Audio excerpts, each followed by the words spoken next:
Hi friends, நம்ம இந்த வீடியோவில் என்ன பார்க்க போகிறோம்னா, தமிழ்நாடு சீருடை பணியாளர் தேர்வு வாரியத்திலிருந்து வந்த நோட்டிஃபிகேஷன் தான் பார்க்க போகிறோம். என்னன்னா, பிசிக்கான நோட்டிஃபிகேஷன், அதாவது போலீஸ் கான்ஸ்டபிளுக்கான நோட்டிஃபிகேஷன் இதில் வந்திருக்கு. இதில் என்ன சொல்லியிருக்காங்கன்னா, 2ஆம் நிலை காவலர், 2ஆம் நிலை சிறை காவலர் மற்றும் தீயணைப்பாளர் பதவிகளுக்கு பொதுத் தேர்வு 2025ன்னு சொல்லியிருக்காங்க. அதாவது இதில் என்னென்ன அப்படின்னு சொல்லியிருக்காங்கன்னா, கீழே பார்த்தீங்கன்னா உங்களுக்கே தெரியும். நோட்டிஃபிகேஷன் ஸ்டார்ட் வந்து பார்த்தீங்கன்னா, இணைய வழியாக ஸ்டார்ட் ஆகிறது அப்படின்னு பார்த்தீங்கன்னா 22/8/2025 ஸ்டார்ட் ஆகுதுன்னு சொல்லியிருக்கிறாங்க. இதுக்கான அறிவிக்கை வந்து வெளியானது 21/8/2025. இணையவழி வந்துட்டு விண்ணப்பம் சமர்ப்பதற்கு கடைசி நாள்னா 21/9, அதாவது செப்டம்பர் 21/25 வந்துட்டு லாஸ்ட் டேட் அப்படிங்கிற மாதிரி சொல்லியிருக்காங்க. கரெக்ஷன் விண்டோ அப்படின்னு பார்த்தீங்கன்னா 25/9 செப்டம்பர் 25லேருந்து ஸ்டார்ட் ஆகும் அப்படிங்கிற மாதிரி சொல்லியிருக்காங்க. எழுத்து தேர்வு நடைபெறது என்னைக்கு வந்துட்டு எக்ஸாம் ஸ்டார்ட் ஆகுது அப்படின்னு பார்த்தீங்கன்னா நவம்பர் 9ல் வந்துட்டு ஸ்டார்ட் ஆகும் அப்படிங்கிற மாதிரி சொல்லியிருக்கிறாங்க. இதில் மெயினாக அப்படின்னு பார்த்தீங்கன்னா போஸ்டிங்ஸ் அப்படின்னு பார்த்தீங்கன்னா 2ஆம் நிலை காவலர்கள், அதாவது போலீஸ் கான்ஸ்டபிள்ஸ் எவ்வளோ இருக்காங்க பார்த்தீங்க அப்படின்னா 2833.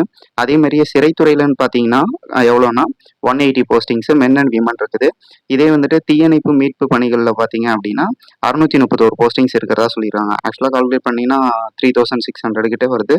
ஸோ இது ஹியூஜ் வேக்கண்ட் தான். சரி பார்த்துக்கோங்க. இதில் என்ன சொல்லியிருக்காங்க அப்படின்னா வந்துட்டு தேர்வு செய்ய தகுதியான பெண் விண்ணப்பதாரர்கள் இல்லை அப்படின்னா அந்த இடத்துல ஆண் விண்ணப்பதாரரே வந்துட்டு நிரப்பப்படும் அப்படிங்கிறதையும் சொல்லியிருக்கிறாங்க. நெக்ஸ்ட் வந்து பார்த்தீங்க அப்படின்னா எவ்வளோ ரிசர்வேஷன்லாம் சொல்லியிருக்காங்க. மெயினாக மட்டும் சொல்லிடலாம். சேலரி அப்படின்னு பார்த்தீங்கன்னா 18,600லேருந்து 67,100 வரை இருக்கும் அப்படின்னு சொல்லியிருக்காங்க. இது கல்வி தகுதி அப்படின்னு பார்த்தீங்கன்னா 10th முடிச்சிருந்தாலே குவாலிஃபிகேஷன் தான் அப்படின்னு சொல்லியிருக்காங்க. ஏஜ் ரிலாக்ஸேஷன் கொடுத்துருக்காங்க. ஓசி பொது பிரிவினராக இருந்தால் 26 வயசு வரையும் எழுதிக்கலாம். இதே பிசி எம்பிசிஸ் டிஎன்சி இதெல்லாம் இருக்கீங்க அப்படின்னா 28 வயசு வரை எழுதிக்கலாம் அப்படிங்கிறதையும் சொல்லியிருக்காங்க.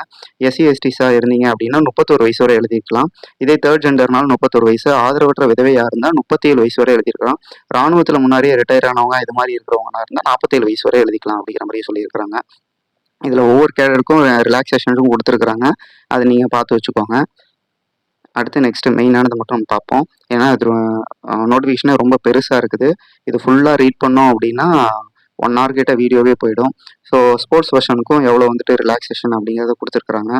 நேஷ்னல், இன்டர்நேஷ்னல், எந்தெந்த கேமு அப்படிங்கிற மாதிரிலாம் கொடுத்துருக்குறாங்க. அதை பார்த்துக்கோங்க. நெக்ஸ்ட்டு பார்த்தீங்கன்னா விளையாட்டு வீரர்களுக்கு வந்துட்டு மொத்தமாக 3% ரிசர்வேஷன் கொடுக்குறதா சொல்லியிருக்கிறாங்க.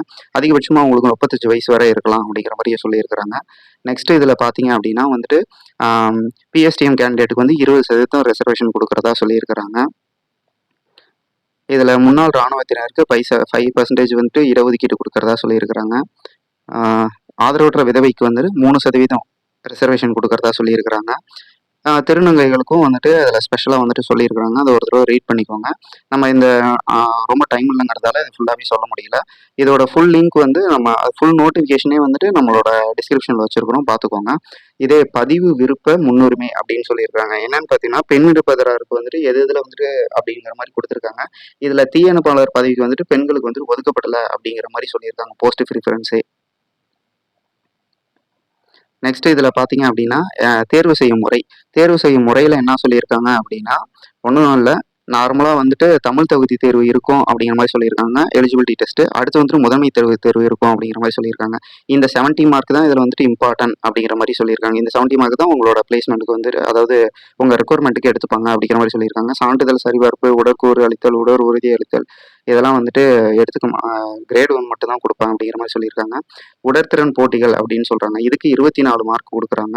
அடுத்து வந்துட்டு சிறப்பு மதிப்பெண்ணு ஒரு 6 மார்க் கொடுக்குறாங்க. டோட்டலாக இதை கால்குலேட் பண்ணிங்கன்னா அங்கே ஒரு 70, அங்கே 70 கொஷின்ஸு, இங்கே ஒரு 24 ஆல்ரெடி 100 கொஷின்ஸு, இது 80 கன்வெர்ட் பண்ணி கொடுப்பாங்கன்னு நினைக்கிறேன்.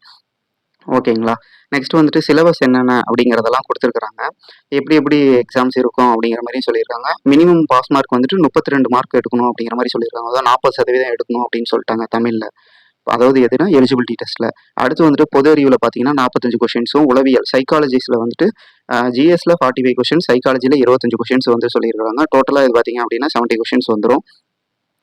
இந்த 70 கொஷின்ஸ் தான் உங்களோட எலிஜிபிலிட்டிக்கு வந்து எடுத்துப்பாங்க அப்படின்னு சொல்லியிருக்காங்க. 1:5 அப்படிங்கிற விகிதத்தில் வந்துட்டு இருக்கும், உங்களை வந்துட்டு சூஸ் பண்ணுறது இருக்கும் அப்படின்னு சொல்லியிருக்காங்க.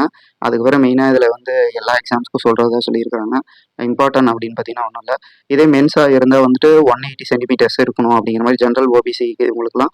இதே வந்துட்டு விமன்ஸாக இருந்தால் 159 இருக்கணும்னு சொல்லியிருக்காங்க. எஸ்சிஸ்டிஸாக இருந்தால் 167 சென்டிமீட்டர்ஸ் இருக்கணும். இதே விமன்ஸாக இருந்தால் 157 சென்டிமீட்டர்ஸ் இருக்கணும் அப்படிங்கிற மாதிரி சொல்லியிருக்காங்க. ஹைட் வந்து சொல்லியிருக்காங்க. அடுத்து செஸ்ட் மெஷர்மெண்ட்ஸு எல்லாமே சொல்லியிருக்காங்க. உடல் கூறு தகுதியில் வந்து பார்த்தீங்கன்னா ஆண்களாக இருந்தால் 1500 மீட்டர் தூரத்தை 7 நிமிஷத்தில் ஓடணும், இல்லைனா அதுக்கு உள்ளார ஓடணும் அப்படிங்கிற மாதிரி சொல்லியிருக்கிறாங்க. பெண்ணாக இருந்தால் 400 மீட்டர் வந்துட்டு 2 நிமிஷம் 30 செகண்ட்ஸுக்கு உள்ளார ஓடணும் அப்படிங்கிற மாதிரி சொல்லியிருக்கிறாங்க. இது வந்து வேறு எதுவும் இல்லை.